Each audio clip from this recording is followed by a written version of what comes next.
अनूप जी, वर्तमान में भगवान परशुराम का जो चित्र हम देखते हैं उसे ब्राह्मण चेतना परिषद ने ही एक दौर में तैयार कराया।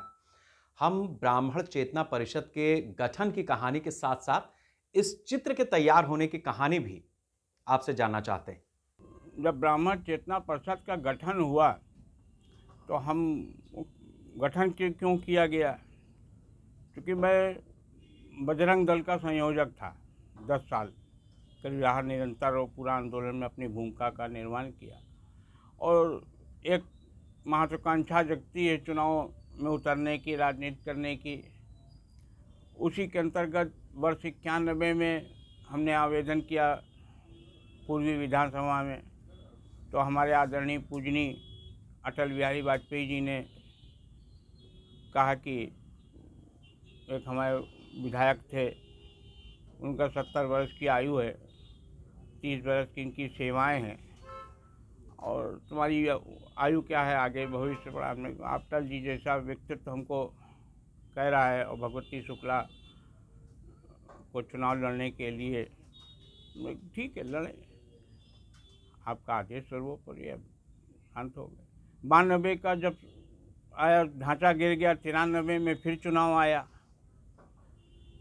तो जो जहाँ से लड़ा था उसको वहीं कोई बदलाव नहीं हुआ। कोई बात नहीं, फिर भगवती जी लड़े। वर्ष 96 में जब चुनाव आया और लोकसभा विधानसभा सब साथ में था और तब ये जातिवाद की राजनीति चरम सीमा पे पहुंच गई। यहाँ तक कि उस समय सूरज भान जो राज्यपाल थे और वो भी उसी में लिप्त थे। मुखर ब्राह्मण द्रोह प्रारंभ हुआ और उसमें समाजवादी पार्टी, भारतीय जनता पार्टी के अंदर बैठे लोग और बहुजन समाज पार्टी के लोग, कांग्रेस के, सभी एक सारे राजनीतिक दल एक लामबंद हो करके ब्राह्मणों को राजनीति से पूरी तरह से हटाने में लिए उतावले और सारा षड्यंत्र चल रहा है। एक अटल जी के कंधे पे बंदूक रख करके ये षड्यंत्र हो रहा था। लखनऊ की धरती से भी, लखनऊ पश्चिम, सरोजनी नगर, लखनऊपुर, जो ब्राह्मणों की सीटें थीं वो लखनऊ की धरती पे किसी ब्राह्मण को टिकट नहीं दिया गया, कहीं से भी नहीं। हमारा अकेला नाम था, रामजीत सिंह संगठन मंत्री थे उस समय, वो लेके गए और यहाँ पे जब लौट के आया तो जिसका राजनीति के क्षेत्र में कहीं पटल पे हमने सुना नहीं, जनता ने, पब्लिक ने देखा नहीं, उसको टिकट दे दिया गया, विद्यासागर गुप्ता को। तब हमने विद्रोह करके आक्रोश अपना व्यक्त करते हुए हम एक निर्दलीय प्रत्याशी के रूप में उतरे। हमने उसका बगावत करी, उसका हमने प्रस्तुत किया और उसी बीच हमारे श्री प्रकाश शुक्ला और ये सब पवन पांडे, इन लोगों ने हमको घेर के हमारा शिवसेना से कोई लेना देना नहीं था। क्योंकि अब वो पीछे पड़ गए कि नहीं हम सिंबल ले आएंगे। वे क्या, हमने एक दिन की बात है, कहाँ सिंबल ला पाएगा, लेकिन उन लोगों ने अपने जो भी दंड करके सिंबल रखे, हमारे पर एक थप्पड़ शिवसेना का भी लगा। लेकिन जो होना था वो विधाता की इच्छा थी। फिर ब्राह्मण चेतना परिषद का, क्योंकि ऐसा काम चल रहा था, अगर इसमें हम अपनी भूमिका का निर्वहन नहीं करते, पूर्वजों के दिए हुए मार्गदर्शन का हम पालन नहीं करते, तो हम भी एक समाज के अपराधी के रूप में अपने को मान रहे थे। तो ऐसे में नाम आया ब्राह्मण चेतना परिषद और हमने जितने भी IAS PCS जो समाज के विद्युत गण थे, दयाराम अवस्थी, नगेंद्र नाथ दीक्षित, ब्रज बिहारी मिश्रा, जो विद्वान संस्कृत के और समाज में जिनके आचरण, खान पान वैभव था, उस सब को हमने एकत्रीकरण प्रारंभ किया और मंच लगाना शुरू किया। तो उसमें एक IAS अधिकारी थे, हरिमाधव शरण द्विवेदी। उनसे हमने जब चर्चा करी तो उन्होंने हमको ये श्लोक दिया, अग्रता चतुरो वेदा पृष्ठतः चतुरो धनु, इदम ब्राह्मण इदम छात्रम शास्त्रादपि शरादपि। आगे चारों वेद हैं, पीछे धनुष और बाण है। मैं ब्राह्मणों में ब्राह्मण, क्षत्रियों में क्षत्रिय हूँ। शास्त्र से इच्छा हो तो शास्त्र से, शस्त्र से इच्छा हो तो शस्त्र से, ऐसा भगवान परशुराम ने है वंशी यूँ को ललकारते हुए कहा था। अत्याचारी है वंशी क्षत्रियों को ललकारते हुए उन्होंने ये बात कही। तो ये जो उन्होंने दिया तो उसकी कल्पना ले करके ये चित्र हमने, उसके बाद ये हरि माधव, ये भगवान शरण सिंह सदर में हैं जिन्होंने विनय न मानस जलद जड़ गए 3 दिन बीत, रामचंद्र जी का चित्र बनाया, तो उन्हीं के पास हम गए, उन्हीं की शरण में, और उन्होंने ये चित्र हमारा तैयार किया। अग्रता चतुरो वेदा पृष्ठतः ससुरो धनु इदम ब्राह्मण इदम छात्रम शास्त्रादपि सराहदपि। उस तर्ज के ऊपर इन्होंने पूरा ये चित्र बनाया, तब ये ब्राह्मण चेतना परिषद का लोगो बना। और आज पूरे आपके हिसाब से जो परशुराम जी की फोटो जगह जगह लगती है, इसी से मिलते जुलते रहते हैं, तो ये आपके हिसाब से सबसे पहले ब्राह्मण चेतना परिषद ने ही भगवान परशुराम का ये चित्र तैयार किया, क्योंकि हम गीता प्रेस और जहाँ भी जा रहे थे वहाँ कुल्हाड़ी काटते हुए बिल्कुल अजीब से चित्र देंगे, कहीं कोई चित्र नहीं था। उसके बाद तरह तरह के लोगों ने और भी निकाले हैं, देखता हूँ अच्छे लगते हैं आदर, लेकिन जो उनका श्लोक है, जो उनके व्यक्तित्व है, उसके आधार पे ये चित्र तैयार किया गया। फिर सभाओं का दौर प्रारंभ हुआ और उसमें हर कोई वामन द्वादशी है, तुलसीदास जयंती है, परशुराम जयंती है, जो भी जयंती पड़े उसके ऊपर, वाल्मीकि जयंती है, उस सब पे हम, अभी एक वाल्मीकि जयंती पड़ी थी 89 में, 98 में, क्या 1998 97 तक 97 98 के समय था, तो सूरज भान यहाँ पे गवर्नर थे और गन्ना संस्थान में वाल्मीकि जयंती मनाई गई, उसके मुख्य अतिथि थे वो। और उन्होंने कहा कि वाल्मीकि ने रामायण लिखी, अंबेडकर ने संविधान लिखा, ब्राह्मणों ने कुछ नहीं किया, उनकी सर्वोपरिता को नष्ट करना होगा। ये आह्वान उस समय खुल्लम खुल्ला गवर्नर उत्तर प्रदेश का दे रहा है। ऐसे में हमने उसका माकूल जवाब जिस दिन उन्होंने बोला, उसी के ठीक दूसरे दिन हमने अपनी लेखनी उठा करके ब्राह्मण चेतना परिषद ने इनको लेटर भेजा और अखबार में दिया उसका जवाब। इसी अखबार में उसके दूसरे दिन छपा हमारा। हमने कहा, महामहिम महोदय, ये पद पे आप विराजमान हैं, ये ब्राह्मणों के द्वारा सृजित पद है, कृपया इसकी गरिमा को बनाए रखें। और आपने जो बात कही है इसके संज्ञान है, तो आप शास्त्रों का अध्ययन करें। वाल्मीकि जी दलित नहीं, ब्राह्मण, जन्मना और कर्मणा दोनों प्रकार से। भृगु संहिता की हमने जो है उसको, वंशावली की जो है साथ में भार्गव समाज की पत्रिका थी, उसके अंदर से वंशावली थी, वो हमने उसकी फोटो कापी उसके साथ में संलग्न करी प्रमाण के लिए कि वाल्मीकि जी ब्रह्मा जी के 10 मानस पुत्र, उसमें महर्षि भृगु, भृगु के 2 पुत्र च्यवन और कवि, च्यवन के 2 पुत्र राजा सरियात वसन, राजा सरियात की वंशावली में भगवान परशुराम, वसन की वंशावली में महर्षि वाल्मीकि और कवि की वंशावली में श्री यदु, यदु में श्री कृष्ण। तो ये वर्तमान का यादव भी जितना है ये भृगुवंशी है, यदुवंशी बाद में है, ये भी सब ब्राह्मण, और आज अपने कुल से ये द्रोह भी कर रहे हैं।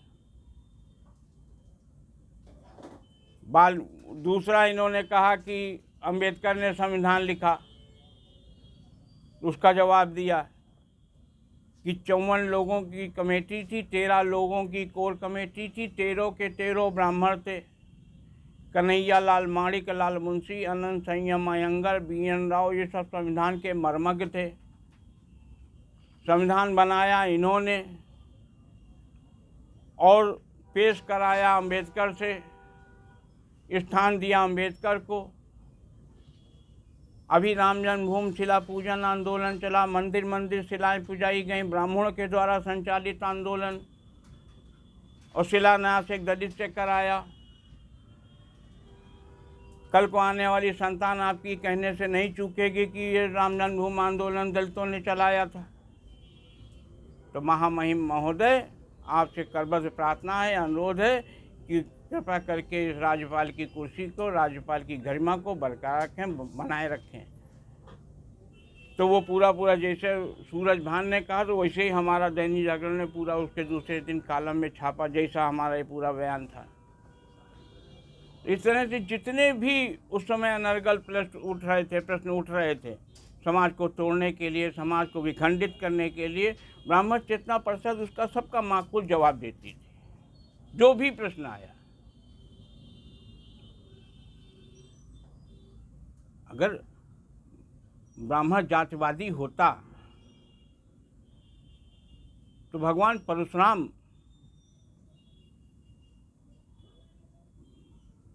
क्षत्रियों से युद्ध किया है, राजा दशरथ से युद्ध नहीं किया है वंशी अत्याचारियों से युद्ध किया है, जनक से युद्ध नहीं किया है।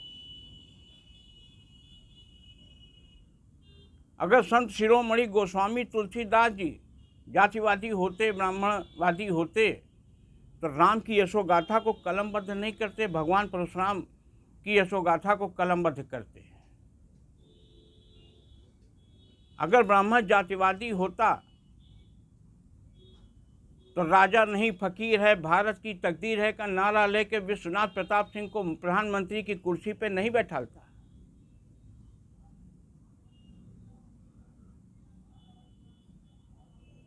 इतिहास देखें,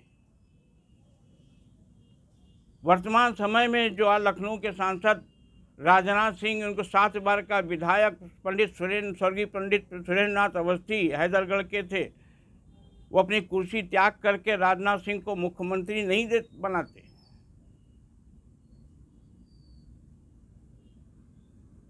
ब्राह्मण न कभी जातिवादी था, न है, न होना चाहिए। ये सब क्षुद्र, छोटे आईने से देखने वाली, छोटी आंख से देखने वाले, कुंठित प्रवृत्ति के लोग, घृणा का भाव रखने वाले लोग, ये ब्राह्मण के गौरव को क्या जाने, ब्राह्मण की गरिमा को क्या जाने। आज भी उसका श्राप, भी अगर वो क्रोधित हो गया तो संभल नहीं पाएगा परिवार। वो तो दया का पात्र है, सबको वसुदेव कुटुंबकम, खुश रहो, किसी के प्रति अहित ना करना। आज भी उसके अंदर का यही आचरण जो पूर्वजों का था। और अभी वर्तमान में हमको कोई आवश्यकता नहीं है क्योंकि ब्राह्मण चेतना परिषद सभा लगाए या कुछ करे, लेकिन ज़रूरत पड़ेगी तो फिर निकलेगा। ब्राह्मण चेतना परिषद ये नहीं कि रोज़ राजनीतिक स्वार्थ के लिए नहीं है हमारा संगठन, कि हमको जो है सभा लगावें और बस 2-4 के सत्ता के गलियारे में जा कर के कुछ पद ले लें या कुछ रुपया पैसा ऐंठ लें, ऐसा कभी नहीं किया। 30 बरस हो रहे हैं, 25 बरस के आसपास ब्राह्मण चेतना परिषद का। जब आवश्यकता हुई तभी मंच लगाया, जब किसी ने ललकारा, जब किसी ने चुनौती दी, जब किसी ने टंकार लगाई, तब सभा लगाई, उसका माकूल जवाब दिया। ये नहीं कि रोज़ सड़क के ऊपर निकले हैं वो उल्टा सीधा, ये गरिमामय। आज भी हम लोग सब कहीं बैठते हैं, कभी कमरों में चिंतन करते हैं, उसको मीडिया में नहीं देते। मीटिंग बैठकें चलती हैं, सब होता है काम, चिंतन होता है कि वर्तमान में क्या होना है, इसमें क्या होना चाहिए। हम लोग सब ऐसा थोड़ी नहीं कि गाड़ियों के लिए लिफाफा झंडा लगा लपर लपर चले जाएं, 2-4 बंदूकें लगनी और फरसा लगा, तलवार लगा ली, ये सब हम लोगों का काम नहीं है, ब्राह्मणों का काम नहीं। ब्राह्मण मार्गदर्शक है, समाज को सही दिशा देना, सत्कर्मी बनाना, संस्कार देना, ये सब काम है। पठन पाठन का काम है। और ब्राह्मण और क्षत्रिय का तो कभी बैर हो ही नहीं सकता।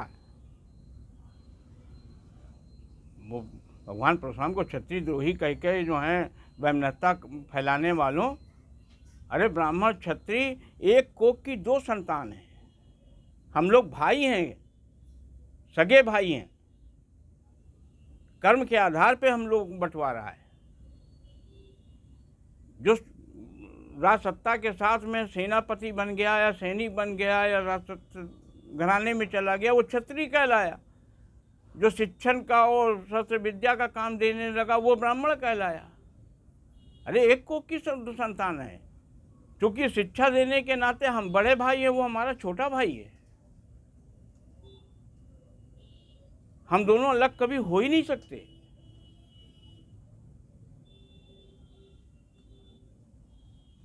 ये क्षुद्र जाति वाली छोटी आंख से देखने वाले ये सब भगवान परशुराम को भी क्षत्रिय द्रोही कह करके समाज में उनको भी कहने अपमानित करने से नहीं चूके।